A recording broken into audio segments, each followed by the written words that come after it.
ఆంధ్రప్రదేశ్ రాష్ట్రంలో మీడియా నిజంగా జగన్మోహన్ రెడ్డి గారి మీద కోపంతో ఇలా చేస్తున్నారా?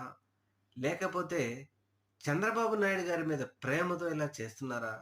లేకపోతే వైఎస్ఆర్‌సీపీ పార్టీ ఇక రాగూడదు అని చేస్తున్నారా?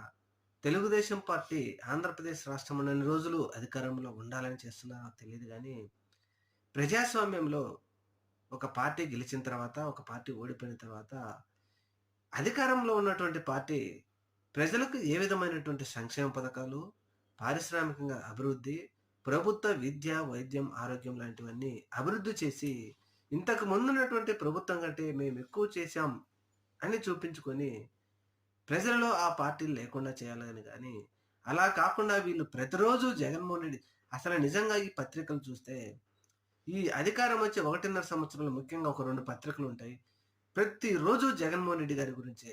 కనీసం చంద్రబాబు నాయుడు గారు ఇదిగో ఇది చేశాడు, ఇది డెవలప్ చేశాడు అనే దానికి అది వదిలేసి జగన్, జగన్, జగన్. ప్రజల మనసుల్లో మాత్రం జగన్మోహన్ రెడ్డి గారిని పేరు ప్రజలు మర్చిపోకుండా వీరే గుర్తు చేస్తున్నారు. ఇది ముమ్మాటికి వీళ్ళకు బూమరాంగ్ ఇస్తది. ఏదైనా ప్రజలకు మీరు ఏదైనా చేశారు అనేది ప్రభుత్వం గురించి చెప్పాలి గానీ, జగన్మోహన్ రెడ్డిని మాత్రం మీరిలా మాట్లాడటం వల్ల ఇది ఖచ్చితంగా బూమరాంగ్ అవుతుంది. మీరు చెబుతున్నట్టు పారిశ్రామికవేత్తలు ఆంధ్రప్రదేశ్‌కు రాకుండా భయపడుతున్నారంటే, మీరు ఈ విధంగా వార్తలు రాస్తే ఎవరొస్తారని జెప్పేసి ఇప్పుడు చాలామంది మేధావులు, విశ్లేషకులు ప్రశ్నిస్తున్నారు.